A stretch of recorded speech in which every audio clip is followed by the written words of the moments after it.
Hey, welcome to another episode of the Joe Flow Sports Show. Once again, thanks for tuning in. Really appreciate all you guys watching the videos.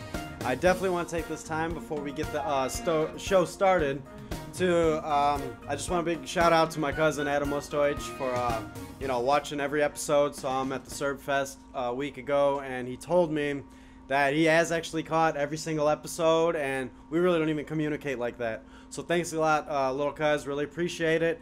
And since you're down there in Bloomington, Indiana, get all your Hoosiers on board to watch the show as well. Thanks. Well, with that being said, definitely got a great show for you today. We're going to be talking a little bit about the Crosstown Classic. We're going to talk about a little bit about the Bulls and some of the projections that I've been hearing and them not going to be good this year, as well as talk about the Packers training camp that's going on right now live, as well as the Bears training camp. And then I'm going to finish up with a little stats like I did with last episode. So we're just going to jump right into it with the Crosstown Classic that just finished up the past weekend. Both teams split. Chicago White Sox won their first series at home, the 2 games, and they won in dramatic fashion by actually winning the first 2 games in the bottom of the 9th inning. So it was a pretty entertaining series, to say the least, over there. And actually, they beat Jake Arrieta and John Lester. So congratulations for those 2 wins on the south side. And the Cubs actually won their 2 games at Wrigley Field. They finally got their bats going in about the 6th inning in Game 3, where they ended up winning 8-1. And then in Game 4, it was a great game that they outlasted Chris Sale with his first game back from suspension. So yeah, both teams split, and it's weird because normally both teams actually split the series in the other person's home. So this year, a little ironic, a little different, but the same result is both teams ended up splitting. So with that being said, just going to talk a little bit about the Packers training camp as well as Chicago Bears. And now we're going to be talking a little bit about the Packers training camp that's underway, as well as the Chicago Bears training camp that's underway. We're going to first talk about Packers and a little bit about the side notes and storylines going into training camp.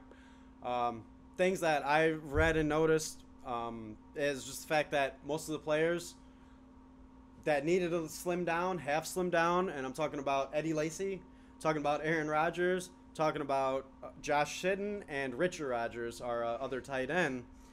The one that sticks out the most to me is, I know everybody's talking about Eddie Lacy needs to slim down and this and that, but really to me, the one that surprised me the most was Aaron Rodgers. He lost 12 pounds over the offseason, and I think that's a big deal is because, one, the offensive line hasn't been protecting him very well, and he's been running a lot. And another part that has to go with that is our receiving core wouldn't break off our routes last year. So Aaron Rodgers, he had to run right away. The routes weren't there for him or developing for him to make that pass. So I think that's really going to benefit him losing that 12 pounds. So he's going to be a little slimmer, a little faster, be able to get away and more agility to his game that he already had previous. Also a big one is Josh Shitten too. He had a lot of ankle problems last year and the year before. So for him slimming down, I think that's going to help him stay on his feet and stay healthy this year.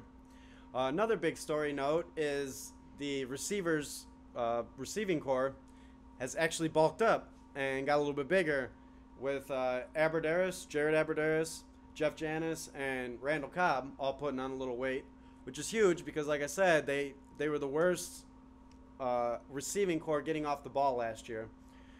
So hopefully this year we have a little strength to our team. We can actually get off our routes and give Aaron Rodgers some throwing lanes before he gets slaughtered by whoever's going to hit him. Talk a little bit about Jordy Nelson. Yeah, he had a little setback on his other knee. Nothing too concerning, though. I think he'll be all right and come back strong and be on the same page with Aaron Rodgers. Flip it a little bit on the north with the Chicago Bears. Calf injuries have plagued them right now with Chris Long, their best guard or offensive guard on the line, and Leonard, from Georgia, their number 1 overall draft pick, number 9 pick. He got carted off the field recently, but he was I guess he had cramps or was a little sore and sick, so that shouldn't be a problem. The good news for them is Kevin White is actually looking really good from what I'm hearing and what I've been watching and reading. So that's a good sign for him. He's going to be a big, fast, athletic receiver that's going to change the game for the Bears and hopefully help Jay Cutler in other games except for the Packers, because, you know, we're going to intercept him at least 2 or 3 this year. I already know that. That's a little side notes that's going on with the Packers training camp and the Chicago Bears training camp.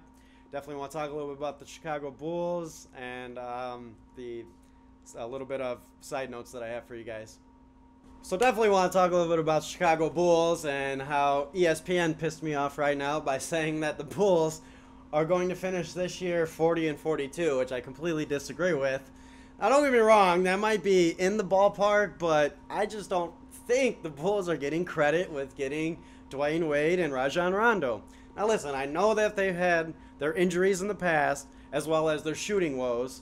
But listen, we still have Jimmy Butler, who's top five shooting guard for sure in the league right now. So I personally predict them that we're going to win 45 games this year.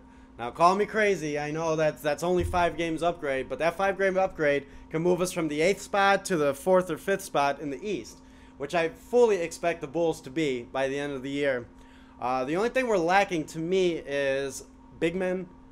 Brook Lopez, you know, I'm not too sold on him being our center and that could stay healthy all year. So just if I can see where ESPN's getting their record from, maybe that's where it's coming from. But it shouldn't be, because we have Rajon Rondo, Dwayne Wade, and Jimmy Butler on the team now. They're fully going to play well together, and I think we don't have to worry about Dwayne Wade. He's going to give us 20 points and, you know, 6-7 rebounds a game. Give you a little bit of side notes and stuff that's going on. Definitely want to give you, first off, going back to the Green Bay Packers training camp and Chicago Bears training camp. Just want to give you my predictions for the NFC North, where I feel all 4 teams are going to finish this year. I definitely like, a little bit biased here, but my Green Bay Packers, we're going to win 12 games this year. Pending injuries, major injuries, we're going to go 12-4. We're going to outbeat Minnesota, who will finish probably the same record as last year, around 11-5. I definitely see the Chicago Bears improving to 8-8, but they'll still be, you know, right on the cusp of making the playoffs. And of course, the laggers, like usual, the Detroit Lions, I see them finishing 7-9, 6-10, somewhere in that ballpark. Definitely want to say that Ryan Fitzpatrick finally signed with the Jets on a 12-year deal. So, you know, he will. There's the Jets starting quarterback for this year. Andre Johnson actually signed a 2-year deal with the Tennessee Titans.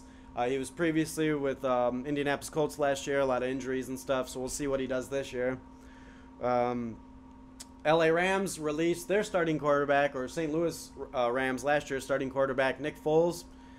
So he's a free agent, as well as a little NBA note. David Lee signs a 2-year deal with the San Antonio Spurs. So, you know, that boosts with Paul Gasol and the big men there. So I think, you know, they're going to be a top 2 team in the West again, obviously, with Golden State Warriors.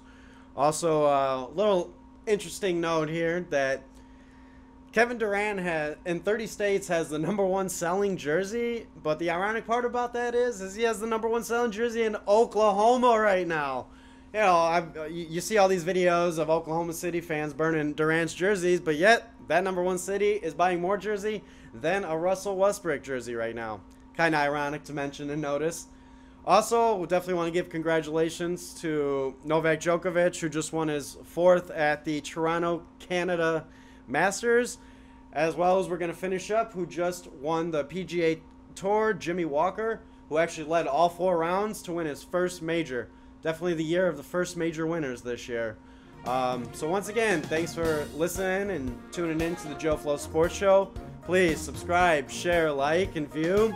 Also, Cousin Adam, definitely next episode, talk about the Indiana Hoosiers football as well as college basketball.